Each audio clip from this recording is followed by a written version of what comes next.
Hello and welcome to Dear Franny, the podcast where I have uncommon conversations about love, sex, relationships, and intimacy with fascinating people. I'm your host, Francesca Hogi. Today's episode is a great one. I talked to Dana Hamilton. Dana is a writer. She is a sex writer, a travel writer. She's best known for her work for Playboy. And she is bold and she is brave and she talks so candidly about sex and her own sex life. And it's really impressive to behold. You should definitely check out the show notes where there's links to all of Dana's social media and her website so you can read her work, which is really, really great. So I'm very excited for you to hear this conversation with Dana. Enjoy my conversation with Dana Hamilton. So for those of you who are not familiar with Dana, she is passionate about everything having to do with the body, and she writes about sex, dating, relationships, body image, and eating disorder recovery. She is a regular contributor to Playboy, and her work has appeared in Vice, Cosmopolitan, Marie Claire, New York Magazine, Teen Vogue, and Self, among other publications. She is also the author of the sex-positive travel blog, Eat, Drive, Fuck, best name, which chronicled her journey driving and dating across the country back on her own for all of 2018. Wow, that's amazing. Welcome to Dear Franny, Dana. I'm so happy to be here. I'm very, very happy to have you here. So you obviously, you're an amazing writer. Thank you. You talk about sex very candidly. I do indeed. And how did this all come to be? This happened, I feel like the first message I get back on Tinder when people find out that I'm a sex columnist, like, everyone asks, like, how did you get into it? And I always am like, should I just have like a copy and paste message at this point back? But the very short answer is I have always been writing, and I am an eating disorder recovered person for 12 years. And how I got into sex writing was I went to school with the intention of writing eating disorder recovery material, and I ended up adopting a pleasure-based model for eating disorder recovery, because usually when you're in recovery, it feels just like a long list of things you can't do, where it's like, don't do this anymore, also don't do this, never do this, like this was really bad, so stop doing this. And then I was like, what can I do? And how can I treat my body well?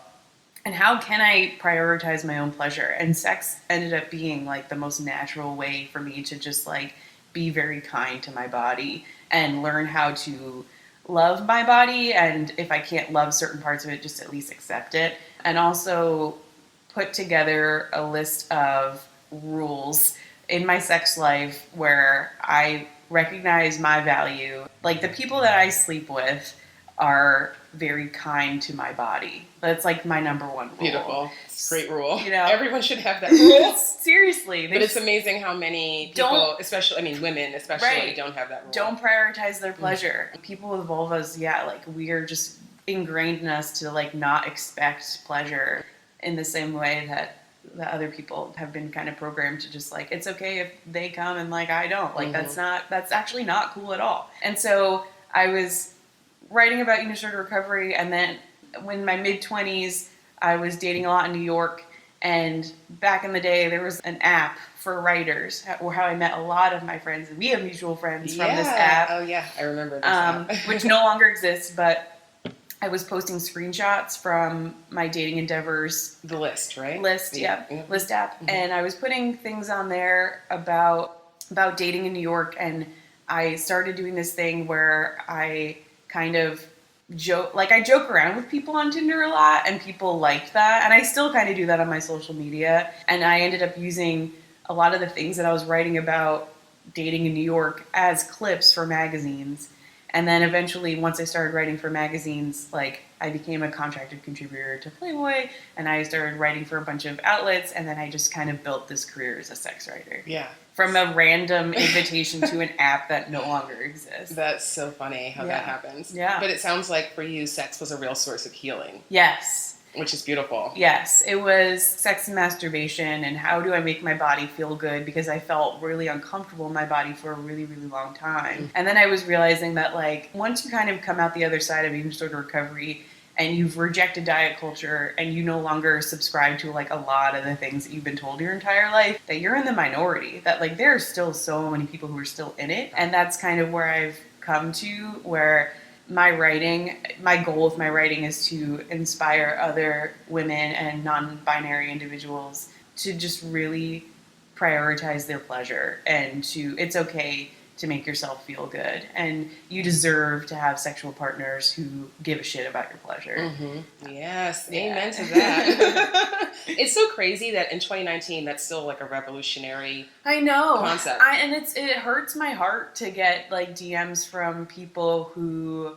I'll put something up about, it's okay to ask for certain things. Or I get a lot of questions where the answer actually is just talk to your partner. Yeah. All the time. It's like, how do I do it? You just talk to them. Yeah. And if you're in a dynamic where you're too afraid to talk to somebody, or you're consistently punished for talking to somebody, maybe that's not a good person for you. Yeah. And consistently, those are the kind of questions that I get asked a lot. Mm-hmm. And I'm like, wow, there's still a lot of work that we need to do. Yeah, there is a lot. I've seen your story on Instagram, and it's like when you're answering, answering people's questions. I do weekly Q&As called In Bed with Dana. Yes, and which is awesome. And I'm like, man, she is brave because yeah, I talk very openly. You talk very openly, and what's that like for you personally? I mean, I feel like you're very mission driven. Yeah. And really, obviously, you're mission driven, which is awesome. And I love that, like, you're really all about helping people to really embrace pleasure. Yeah. And embrace themselves really through pleasure. But that does it take a toll on you personally? Yeah. Like, how is that? Yeah, I've talked to other sex writers. I'm not a sex worker, but I know a lot of sex workers. I know a lot of people in the adult industry. I know a lot of people whose kind of their career is based around sex. And unfortunately, the thing that we all consistently kind of run into is people, like, I speak very openly about sex and my sex life because I believe in removing stigma from a lot of these things. And that none of the things that I talk about are really not normal. Like, they're all pretty, like, I drove and dated across the country for a year, and we gotta talk about that. Yeah, and I fucked a lot of people, and I had a lot of fun, and I did it safely and consensually, and I had a great time, and I would recommend it to everybody. But people kind of mistake my openness as an invitation. Can only imagine. Yeah, and like that puts a toll on me, because what people sometimes don't understand is, like, I put out things into the ether, and people can choose. They consent to read it or not. Like, if I put something out there and I'm like, hey, I just published a piece in Playboy, or like, I have a new thing up on my blog, and someone wants to go read it and read about my sex life, they have to click a button in order to do that. And they have a choice in the matter. And what ends up happening is people will come to me and just like completely blow, or assume that I don't have any boundaries, and just bombard me with stuff. And they're like, oh, I thought you were the cool sex positive girl. I'm like, yeah, but you know what that means? It means I have boundaries that are probably stronger than the, normal person. Yeah. Like, I've had to create boundaries for myself. I think critically about sex and dating and relationships all the time. And I prioritize, I think critically about these things. And so I have certain rules for myself, which have served me really well.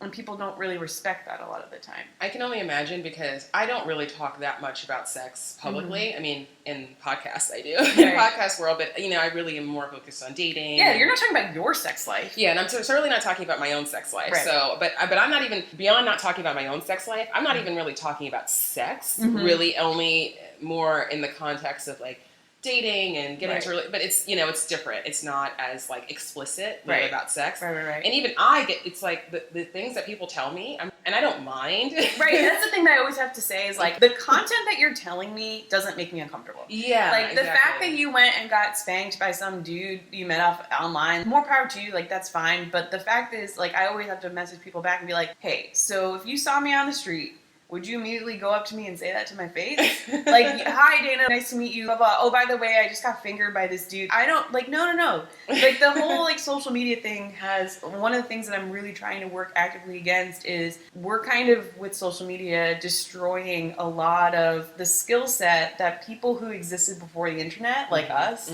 we know how to talk to people face to face. I'm so glad that I did not grow up with the internet. Oh my God. It's like, first of all, I'd still be eating disordered. Hands down.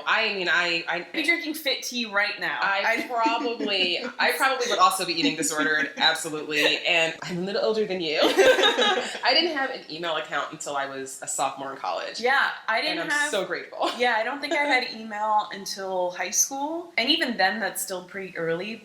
The thing that's been really harmful is, like, I actually read a tweet that I just absolutely love by Christine Sidelko, who's like a YouTuber star, and she's very funny and really cool. And she was like, I don't think the human brain was meant to handle the amount of negative feedback that we get. Yeah. Like the whole anonymity of social media and being able to write really vile things to one another that you would never say to someone's face. Never. Like our brain we're social creatures. Like we weren't meant to be bombarded with that much negativity and personal attack. Yeah. A lot of the things that I receive aren't negative. I never get like a fuck you bitch on my social media. Oh, that's great. Which is nice. Yeah. Like knock on wood. Mm-hmm. But that I don't get bombarded with those. I know. The fact that you have to congratulate me is pretty funny. It's awful. But like I consistently have my boundaries pushed by, and also the thing that sucks, it's by people who are on my side. Like it's a lot of cool, like white feminist women who are like, oh, I did a tweet recently that was like, if I post a guy on a dating app crossing my boundaries and saying something hypersexualized, and they're like, oh, you get him, like, yeah, you put him in his place, and then 2 seconds later, like, by the way, like, I was, assaulted. I'm like, no, you can't just slide into my DMs without a trigger warning. Yeah. And just like tell me all your shit. And I have to be like, no, I'm not a sex therapist. Like, no, I'm not a professional. Here are resources that you can go to. It's very nice that people trust me and people enjoy interacting with me. And a lot of people view me as like the cool older sister that they wish they had talking about sex and dating. But at the same time, like I'm a normal human being and I'm a person and I'm a stranger. I think that's the problem is I'm glad you feel connected to me, but at the end of the day, I'm a stranger. Yeah. So question. So you were talking about Tinder and your Tinder bio and everything and guys hitting you up and wanting to know about your career. So are you linking on your Tinder to how are they finding out who you are? So I think it's very important for me to tell people what I do. I don't ever want it to be a surprise, like, oh, by the way, you're on a date with a Playboy sex columnist. I never want it to be a guerrilla attack. So I do think it's important to be very open and honest with who I am, but what ends up happening and like what I've learned the hard way and like what was very beneficial about the road trip is I kind of learned along the way. Like I started the road trip after a breakup and let's talk about that. Yeah. How did that happen? So essentially like I had been dating somebody for about a year. It was long distance-ish, like he was 3 hours away. And I, at the time, was working in New York City. I had been offered a new job at the company, my day job that I was working at. I worked in tech for a little bit. I essentially went to my day job and was like, hey, either you let this position be remote so I can move upstate to be closer to my partner, or you lose me. And they were like, we don't want to lose you, so here's this remote job. I got rid of my New York City apartment, and then like most moves that are done for another person and not for yourself, it fell through. And so I was left with like, and I'm also at that time looking at engagement rings with this person. Wow. Yeah. I'm on this journey or on this path to like become engaged and move upstate to be closer to my person, and then my rug was just like pulled from underneath me. I had nowhere to live. I had only lived in New York my entire life. I didn't know any city well enough to commit to a year-long lease of any sort. And so I was like, all right, the good thing is I have a completely remote day job that is very stable that I can do from anywhere. So why don't I just audition places to live and make a list of cities and just like for 1 to 2 months each live in different places and just be like, maybe I can see if I could see myself living there full time, and I'll drive the whole year and I'll do the entire country by myself. Oh my God. Yeah.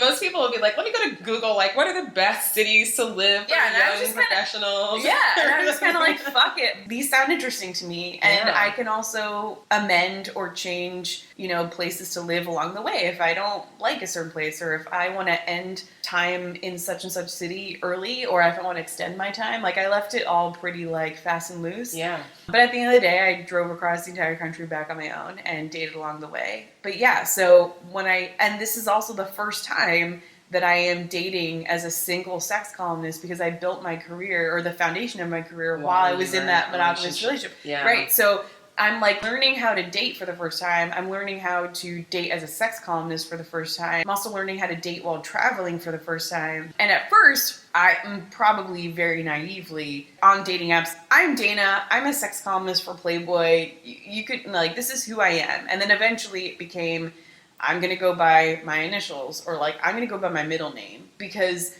people immediately that's way too much information. Yeah, well, people just found all my work, and then what ended up happening that really sucked was very insecure people who are matching with me were looking at all my things, assuming what I wanted from my relationships, assume that they knew me, were very uncomfortable with the fact that, like, I sleep with people, and I'm not a virgin. I can only imagine how awful that was. Yeah, I get a lot of, like, slut-shamey, like, and the funny thing is, I don't believe that your number holds any power or is a reflection of your character or intelligence or whatever. You can have sex with 1,000 people, you can have sex with 2 people. It doesn't give you an insight to who they are as a person. But it's so funny because people always assume that, like, my number is super high when it's not. Yeah. When people assume that, like, I'll sleep with anybody, I won't. Certainly not. Yeah, like, people assume that, like, I'm in this dating interaction just for the story or just to write about them, which I've never done. And I'm always like, I have professional integrity. I also, like, I didn't get here because I have a lack of material to write about. Right. Like, I don't need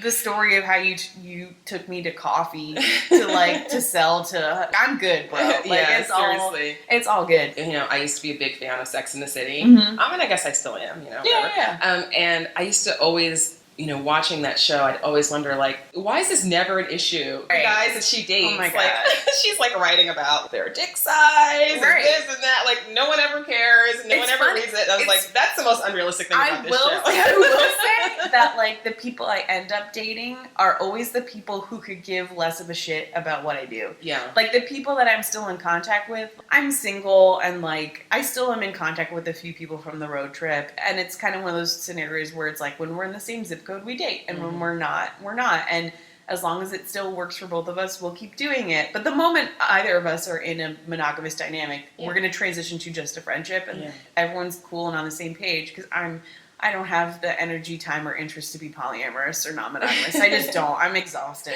But more power to people who can do that. I know. It sounds like it's a lot of work. I mean, and I'm a freelancer. Like, I'm already hustling. Like, I can't do another full-time job. I can't even imagine. It's the least appealing thing. It really is. But again, no shade at people who love it. I just got to the point where, I'm single, and the people who are still in my life, a lot of them still haven't read a lot of my work. Yeah. And I love that. That's a good thing. Yeah. That's a good thing. They've always just kind of said, like, I want to get to know you in real life. Mm-hmm. And I love getting to know you in real life. And I have the privilege of getting to know you in real life that I don't really give a shit about the other stuff. Yeah. It's just your job. That's awesome. Yeah. Yeah. I had a little bit of that. You know, I have been single for part of the time where I've been doing, you know, I've been a dating coach and I was a matchmaker and all that. And for me, it became a thing when I met guys. It was such a litmus test. Yes. Like, there are some guys who are, like, totally freaked out. Yep. And they're like, oh my God, are you judging me? Did it? Like, they're so, like, I'm like, oh my God. Like, no, I'm just a very flawed I always human. have to say that. Yeah. But the guys who were like, so the guys who were freaked out, I'm like, I'm not interested in that. Yeah. And the guys who were like, oh, that's cool. Like, how do you like it? And, like, it was no big deal. I'm like, okay, you are somebody that I could actually date. That's exactly what happens. And I always get, why are you on here? Or, like, what, you know, are you here for material? And I'm like, I'm using this app as a normal person. Yeah. And so now, do you have your profession in your bio? I just say that I'm a columnist at one of my magazines that I write for. That's not my top client. So, like, my top client is Playboy. And if I say that I write at Playboy, I've had people literally find me on LinkedIn. Oh, like, no. they figure out. You can't, They figure out who I am because, like, if you type writer and Playboy into LinkedIn and you find of Dana, course, like, I'm the only one. It'll be the easiest thing to find. So I just say I'm a columnist at Vice, which is an outlet that I've written for before, but not to the point where you could easily figure out who I am. Because I want to be like, I'm not a writer who, like, doesn't work. Like, I'm an actual writer, and, like, this is a place I have written for, but, like, you still can't really figure out who I am just yet. And my biggest litmus test is when people, like, find out what I do, and I just say kind of, hey, by the way, the client that's listed on my profile isn't my biggest one. And by the way, I also go by my middle name on apps, and because I have a history of harassment from people, which is true, which I, again, learned the hard way. Yeah. People, the most common reaction I get when I tell people I'm going by my middle name on apps and I don't really list my biggest client is laughter and people being incredibly rude and disrespectful about the fact that I've been harassed. And then, like you said, huge litmus test, and those people are, like, unmatched. Yeah. But the people who are, oh, wow, I'm really sorry to hear that. I can't even imagine, you know, completely respectful and like, you tell me your name when you feel comfortable. Those are the people that are still in my life. Yeah. And those are the people that I'll usually consent to go out on a date with. And all I say is, I'm willing and able to share information about myself, but after a couple in real life meetups, because... Yeah. Oh, yeah, you don't, You know. I mean, even, just so you know, like, in my opinion, even if you were a pediatrician, it doesn't belong in your dating app. Right. Especially not Tinder, you know, like a bio, you've got like so few characters, like you're not your job, no matter what your job is. Right. And so it's like, just don't lead with that. And yeah, not everybody needs to know everything about you. Yeah. They just don't. So Right. you decide when you're like, you can just say you're a writer. You don't even have to give advice. Yeah. Well, I always if you want to even say what you do, Right. which you don't have to. I do make it clear that I'm a writer and that I'm a writer with some, like, because I don't want, this sounds so shitty, but like, I don't want people to be like, oh, you're a writer? Really? Like, are you a... But do you want to date that guy? That's true. It's fine. Yeah. You're always going to get that. Yeah. You know, it doesn't matter. Yeah. Like, you see what you get with what you see. You know what I mean? Yeah. Who cares? That's true. Yeah. I understand that. It's like this impulse that everyone I want to like has. legitimize myself. You want to legitimize yourself, think that like by putting certain things in your profile, you're going to sort out, oh, I'm going to filter. If I say this, then I won't get... No, you're a woman on a dating app. Yeah. You're going to No get... one gives a shit. No, half those guys, they're not reading. They're not, they don't you're right. care. They're just, they're like, is she cute? Yes Yeah. or no. Like, that's honestly You're right. what it is. So don't even worry about that. Yeah. If anybody's like, oh, she seems really interesting, but she says she's a writer. What kind of writer? Ugh. Like, Yeah. you want to date that guy? That's true. No. That's true. You're very right. So going back to your road trip. Yeah. So you just like bought a car, packed the trunk, and you just like set off and... Weirdly enough, inherited a car like around the time great. That works out. Yeah, like around the time that this was it kind of felt like not like a maybe like a sign from the universe to be like, because I was at a position where I'm not buying a new car to just destroy on a year-long road trip and put like all these miles on it. And it just so happened that a family member wasn't able to drive their car anymore and was just like, have this. Okay, perfect. And listen, it's like a 2000 I don't even know Honda Civic that like is pretty much like I will drive into the ground. And I was like, this is perfect because I God forbid something happens to it, I won't feel too bad. Yeah. But yeah, I packed up my car and I lived in Airbnb sublets and I had 3 suitcases full of mostly just clothes because I lived in furnished places. Yeah. And I would unpack and repack pretty much. And this is still true to this day. I haven't lived in a place longer than 2 months or 8 weeks at a time. And yeah, the unpacking and repacking definitely got real old. I can imagine. But it was fun. Like, I would book 1 to 2 months sublets like 4 months in advance and just kind of play it by ear and figure out where I wanted to go. And I lived in some beautiful places and I let myself not have a budget for a year and I just stayed in the best places and the best parts of each city that I lived in. And I tried to enjoy the best restaurants in each place and try to enjoy the best spas and bookstores and just give myself a year to really enjoy myself. Yeah. So at what point did you decide you were going to write about it? Probably right before I left. My first stop was in Boston and I remember my first blog post was to announce to friends, hey, this is what's happening. Like, this is where I'm going to be this year, and this is the plan. And I know it sounds crazy, but, like, this is what I want to do. And everyone was very supportive. And it was mostly to keep my friends and family, like, in the loop of what I was doing and where I was going. Yeah. Did people come visit you? Yes. Okay. Our friend VP. Yay, shout out to VP. Our mutual friend VP came and visited me 3 times. He gets, like, the friendship award. Nice. He came out and visited me a lot. Right. I had a couple other friends come out. My mom came and visited me in Austin because I felt like that was the only city that she would, like, really enjoy.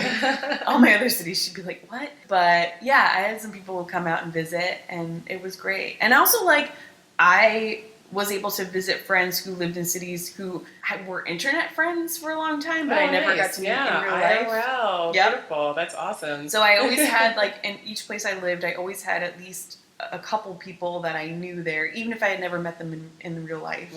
And it was really nice to make those connections finally. See, this is when technology is awesome. Yes. And this is when social media is fantastic. And there were also, like, some people, I don't do this often, but there were some people who were, like, fans who had reached out via social media very kindly to offer to show me around or give me recommendations, and then we befriended. And there were a couple, like, Instagram people who I never meet up with single cishet cishet dudes, but like I definitely made a lot of female friends and a lot of like male friends who are partnered. So like there were guys who were like, me and my girlfriend would love to like show you around Denver, and now those two people are that couple friends are like they're still my friends. Yeah. You know? Oh, that's awesome. Yeah. That's fantastic.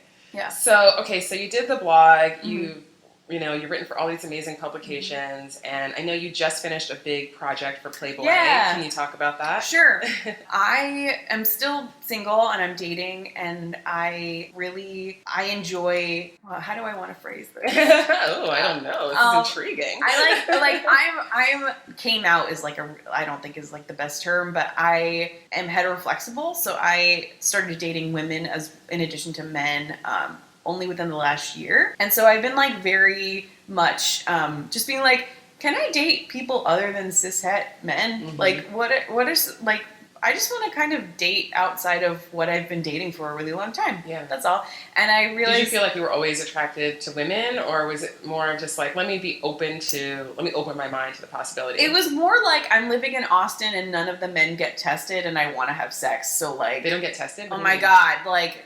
Texas, like love y'all, like love your state, like love Austin so much. The dating culture there is pretty toxic. Really? It's probably one of the worst, like, in addition to Portland, which we can get into, like, you'd have to pay me millions of dollars to date with any intent in Portland. Really? Yeah. But in Austin, Texas, like, the men are so hot and so, just so interesting, cool people. But I consistently ran into, like, I have a rule. Like, listen, I've had a STI before. It sucks. I chlamydia twice from two guys who lied to me about being tested. So now it's like, I have a 6-month rule where if you haven't been tested for the last 6 months, like, you don't get to play with me. And if you do want to play with me, like, I'll wait. Like, go get tested in like 2 weeks, like, hit me up. Yeah. Like, we got this. But I consistently ran into men who had said, like, not only haven't been tested recently, they've never been tested in their entire lives. Wow. And that happened consistently in Austin.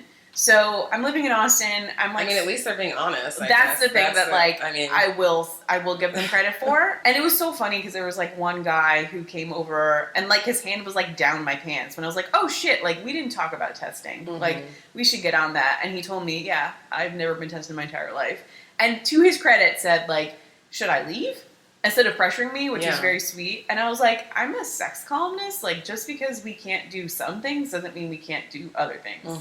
Like, we can go about this creatively. Yeah. And we can figure something out. And we did, and it was great. But, yeah, like, so I had always experienced attraction to women, but I always thought it was, I mean, so many women watch lesbian porn. It's like a lot of straight women watch lesbian porn, and growing up I watched that a lot and was just like, oh, this is just like, I'm just like every other straight woman. And then it got to a point where I was just like, you know what? I have always been curious about having sex with a woman, and I'm now in a state where I can't fuck any of the men, and I'm horny, and like, let's just try it. And if I don't like it, then I don't have to do it again. So how are the women in Texas? They're wonderful. They're great. I had a great sexual experience, dating women there, and it was fun. Like, we had a great time. Awesome. 10 out of 10 recommend dating women and Austin. And it was so funny because the bi women in Texas were always like, yeah, I know. Like, I know all the men here are really bad about getting tested. And like, yes, I understand. Like, I typically date more women here because it's just safer. Oh, wow. So interesting. Yeah, it's really bizarre. So did you find as a heteroflexible woman, did you find that lesbians were open to dating you, or was it more women? Yeah, you know why? Because I mean, I made a very, very honest dating profile where I was like, hey, number one, if you ever had a fantasy of hooking up with a straight girl, like, here's your chance. Like, I know that that's a very common fantasy in the LGBT community, is to like hook up with a straight person. And also I was like, hey, I'm also not experienced. So like, if you're not interested in teaching, I completely get that. If you're a lesbian and you're like another straight girl, like, fuck that. Yeah. I want you to know, like, this is what you're walking into and you have a choice in the matter. Because I'm not going to pretend that I'm experienced when I'm not. And I got, my first sexual experience with a woman was with a lesbian who was like, I love this shit. Like, I love hooking up with, like, the newbie. Okay. Like, and she got off on it. Perfect. Yeah. Most of the lesbians I know are not like, fuck it. that. Yeah. They're like, I've done that. Yep. I've been there. Exactly. I'm not in for these, bi-curious chicks. Like, nope. Yeah, and I knew that going in, and I was so respectful of that because like I don't ever want to. I want people to walk into sexual encounters with me very excited and very like pumped and are really into it and very enthusiastic. I don't want anyone to like begrudgingly have sex with me. Right. That's like not the point. So like this chick, like she was great, and also I was lucky enough that she was 24 and probably not jaded enough by straight women yet. So yeah, it was really fun. A great time. Okay, so you back to your Playboy project. Yeah. So are you writing? This is what you're writing about? Yeah. So I'm dating people kind of outside of the normal that I'm dating, and what I found over the last year is that like I really enjoy dating bisexual men. What ended up happening though is like I have great friends. I have great open-minded, really evolved, and like not slut-shamey, just like really chill friends. It still was a blind spot for a lot of them. Like I was still getting people being like, aren't you afraid they're gonna cheat on you? Like I could never date a bi guy. Like you're gonna catch something, like all this shit. Yeah. And I was like, how are y'all who are like the most intelligent, like cool ass people when I go to a furry convention or I talk about baby play or I talk about like the kink community, like y'all accept that as valid and like we'll never question those existence of those things. Yeah. But for bisexual men, it's always like they're just faking it. That is like I mean maybe I don't know that I might know some straight women who would be open to dating bisexual men, but it's definitely minority. I kind of felt like I was the only person who was like super chill with dating bi men, and all of my friends who I thought would be really chill about it weren't. Yeah. And I was like, you know what? I'm kind of sick of this. And so I like went to my Playboy editor and I was like, can we do a profile on what bi men actually look like? Like I think people need a face to the name, and I think people really need to be more educated about bisexual men and how this sexual orientation is valid and it is real in the same way that when people come out as gay, we never question them, but when people come out as bi, all of a sudden we get up. Yeah, we just don't. Yeah. And also there's like different rules for women and men who are bi. Like women, apparently it's more accepted, but like with men, like no one believes it. Yeah. So I went to my editor and I was like, listen, I want to do a profile of like everyday bi men, just talking about their experiences, talking about the validity of their orientation, and just talking about what it's like to be a bi man. And also like the cards are stacked against you. Yeah. So like if there's any further evidence as to how male bisexuality is valid, if everyone is telling you that your orientation isn't real, and everyone's telling you that you're a health risk, and everyone's telling you that you're not capable of monogamy, why the fuck would you ever come out? Yeah. You know? Yeah. So it's just like, it's just ridiculous. And it must be really hard for them in the gay community too. Like they can't really catch a break anywhere. That's the thing. They feel kind of rejected by straight people, and they also feel rejected by the LGBT community, because in the LGBT umbrella, people accept that lesbianism is a thing. People accept that homosexuality is a thing. People accept that transgender, for the most part, people are getting better about it. That transgender, but still, people still really struggle with accepting bisexuality is a thing. And so what I ended up doing was I interviewed 5 bisexual men. Some of them are public figures. So I have Trayvon Free, who's an Emmy Award-winning writer. I have Jack Moore, who's a writer for Dear White People. And then I have Jason Ellis, who's an XM or a Sirius XM radio host. So those people are kind of out there in the zeitgeist. Yeah. And then I have 2 other men who are just like average dudes, like from the States, who aren't like in the public eye. I sat down with 5 of them and interviewed them about their experience, and then that's about 2,000 words of just talking to them, and then I wrote essentially a 1,500 word like research paper introducing male bisexuality and its validity through the scientific lens. And I spoke with the leading researcher on male bisexuality, which is Dr. Brian Dodge. And I talked to Kareth Conran, who's the head researcher at the Williams Institute, which I believe is part of UCLA. You went deep. I went deep. I went for it. This is a big article. It was a huge project. Yeah. Yes. This is big. So this is going to be in the print of Playboy during the summer. So that's going to happen, and it'll be online. Amazing. And then I'm sitting down with all 5 people that I interviewed one-on-one, and we're going to do like a roundtable discussion. They're all going to meet face-to-face. Amazing. And I'm going to moderate. That's so cool. So that'll be filmed and then on Playboy social media. So, because I really believe in I think a lot of my work too is just like erasing stigma. Yes, from I love it. A lot of parts of sexuality. I mean, it's awesome. Yeah. I'm so like happy that you're doing this, and I'm just so happy there are people in the world who are like pushing this conversation. Yeah, because I just got really sick of like in the same way that I'm out there debunking myths of like, you know, pussies can't stretch out. Like, like I try to break down a lot of like the slut shamey stuff that's directed at women and non-binary folks, but there are also people out there who just like have more marginalized sexual identities. Like, listen, I went to a furry convention. Do I identify as a furry? No. Do I think furries are fucking cool and like dope ass people? Yeah. Mm-hmm. Like, there's a lot of stigma and weird shit. Like, I have to like, I'm gonna be testing out a sex doll, and like really? like I had to like talk to the manufacturers of the sex doll, and I went to a few like seminars on. Is it robotic or is it just inflatable? It's made out of like PVC, so it's like a plastic derivative, and yeah, so it's I think it's a Jason Momoa inspired doll that I'm gonna essentially fuck and like write about for Vice. Oh my god! So we'll see when that happens. But yeah, like, but I went like. The whole reason I like got involved. That would be a very popular model. Oh my god, it would. They're doing a whole line based off of celebrity men, and like one. Do you remember the like hot felon? That guy. Oh who yes, was yes. Like one is inspired by him. And his then, name like is Jeremy something. Yeah. But like him, Jason Momoa, there are a couple other people. We'll get into the hot felon in the show notes. Really? Yeah. Like, he is beautiful. Like, I will give him that. It was a joke. Like whenever his mugshot came out, it was like, what? Where is this man? These piercing blue eyes or gray eyes or whatever it is. And his bone structure is just like unbelievable. Jesus. But yes, I decided to choose Jason Momoa because I have a sucker for long hair and tattoos. So is it full size, like life size? So here's the interesting thing. So how I got even in contact with this was I went to ASECT, which is a yearly conference for sex educators and sex therapists. And last year I had planned to spend the month of June in Denver. And at the time I had met somebody, long story short, a sex therapist was like, you should go to ASECT. And it happened that of all times for the conference to be in Denver, it happened to be during the month that I was there.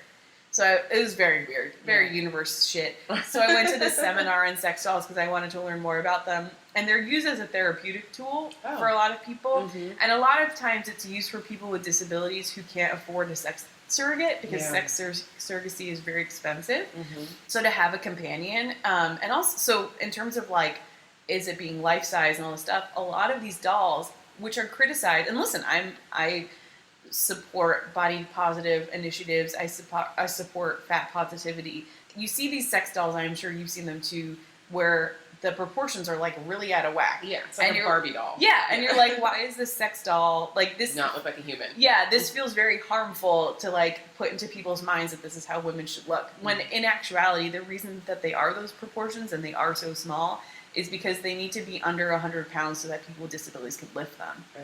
It's very interesting. So I believe that he's going to be on the bigger side, but he can't be that big because I still need to be able to lift him. And like, personally, I don't have a lot of upper body strength, but like...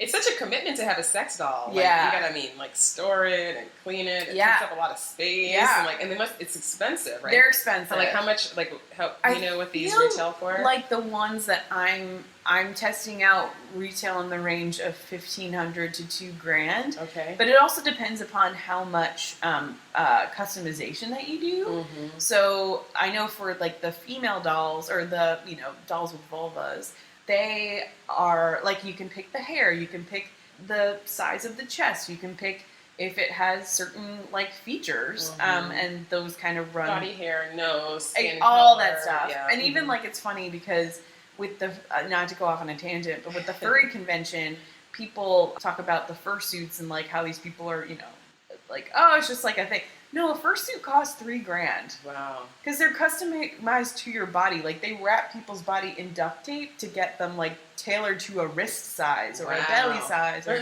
all this stuff. So it's like, these things are investments. I do not want to be wrapped in duct tape. I know. That sounds awful. I know.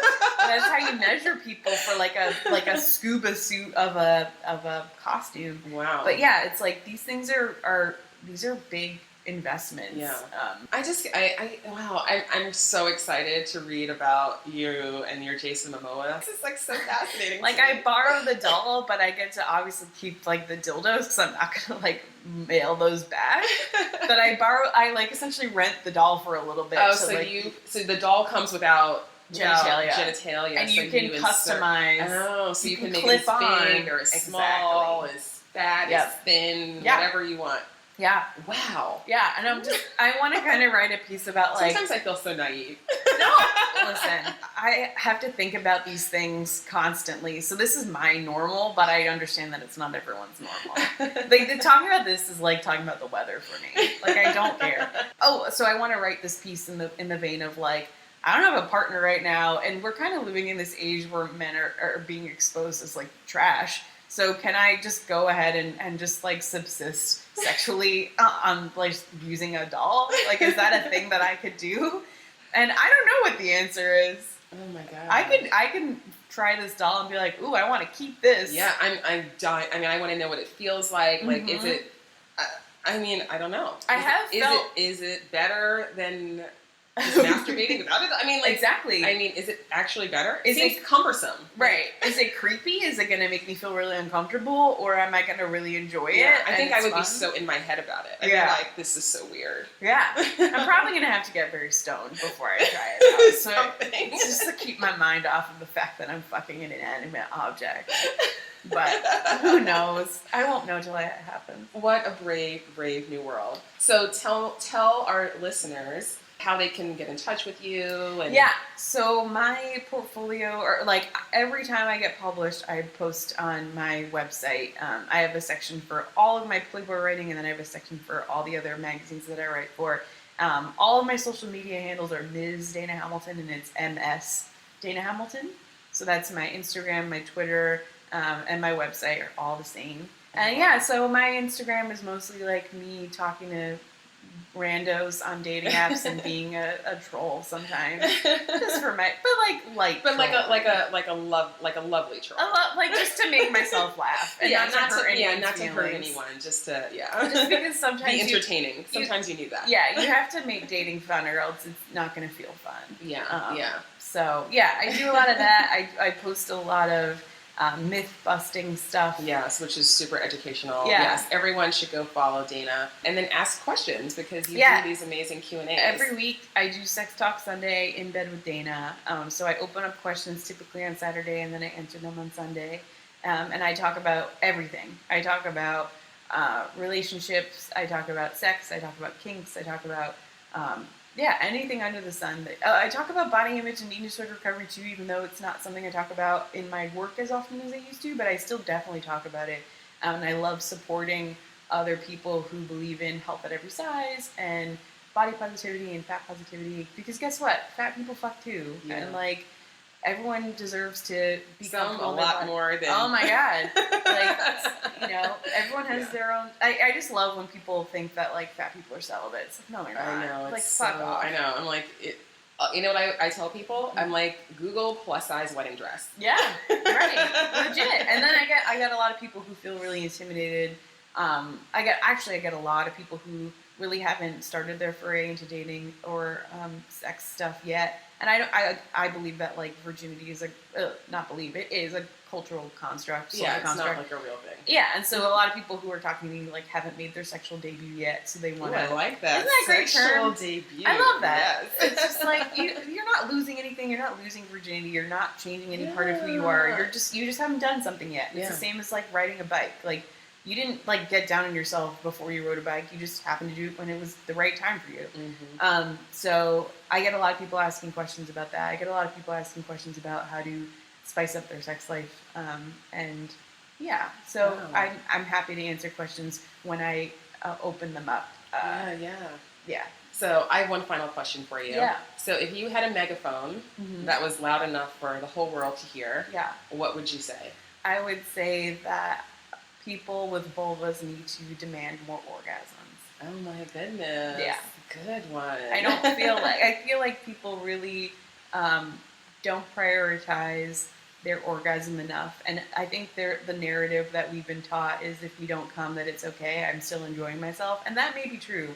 but there is a lot of room for improvement. Mm-hmm. So there is a sex life out there for you where you come multiple times before your partner does. It's out there. That is amazing. Wow, that is a quote right there. So everyone, even if you're listening to this and you're thinking, I just don't see how that's possible, or no way that's possible. It totally is. Then what I urge you, and Dana is urging you to do, is just consider the possibility, even though it has never happened, even though you don't know how to make it happen, just consider the possibility that there is a way and that you could find it. That's it. Yep. And then once you consider that possibility, that's like, then you can maybe start to see opportunities and openings for. But I think for a lot of people with vulvas, particularly masturbation. Yeah. Like we just need to masturbate more because there's so much stigma around that for women, and it's hard when I work mostly with straight women, and they're so they've grown up with this idea that a man is just everything, and he's everything. He's their everything, and without a man as a sexual partner, like you have no sex life, and like it's like no, you still have a sex. You're alive, like you still have a sex life, right? And also even if you don't have a partner, And the thing that I always talk about is we're living in an age where we're prioritizing self-care more and more, which is great. And one of the things I like to tell people with vulvas who are like very don't have a lot of experience with masturbation is, did you buy a bath bomb from Lush? Like, do you put on a face mask? Do you go and get a massage? All that self-care. Like, touch is self-care. Like, touch for yourself is self-care. Like, giving yourself orgasms is self-care. If you go to a therapist, like, there's a world where, like, if you go to a therapist and you prioritize your self-care and you do you eat a good meal? Do you go hang out with friends? Like, do you read a book? I think that masturbation should be part of your self-care ritual. Like, I really do. Like, if we're doing all these other things, why can't we do something else nice for ourselves? Well, I mean, amen to that. That's that's a perfect ending to this conversation, because what more is there to say? That's beautiful. I totally agree with that. Oh my gosh, Dana. Franny, thank you so much for coming on the podcast and coming over to Bungalow Hogi. I love it. Don't make me leave. It's been awesome. It's been awesome seeing you and catching up with you, and thanks for sharing everything with the listeners. And so listeners, I'm going to link to all of Dana's social media and her website in the show notes. So please check her out, Ms. Dana Hamilton, MS, Dana Hamilton, on all social media and also her website. And be on the lookout for these amazing new projects that she has coming out. I'm really excited to hear and read your Playboy male bisexuality piece, and to see your roundtable discussion. I'm so excited. It's going to be really, really interesting and cool. So, so thank you for the work that you do. And there you have it, my conversation with Dana. Thank you so much for listening. And if you like what you hear, please take a moment to subscribe to this podcast on whichever platform you're listening. And if you're really inspired to rate and review us, then I'd be most grateful. Again, be sure to check out the show notes for links to all of Dana's social media and her website. You can stay in touch with me on all social media at Dear Franny, and you can also stay in touch with the podcast at Dear Franny Podcast on Instagram and Facebook. Wherever you are in the world, thank you for taking the time to spend a little bit of your day with me. I really appreciate it. Have a beautiful day, and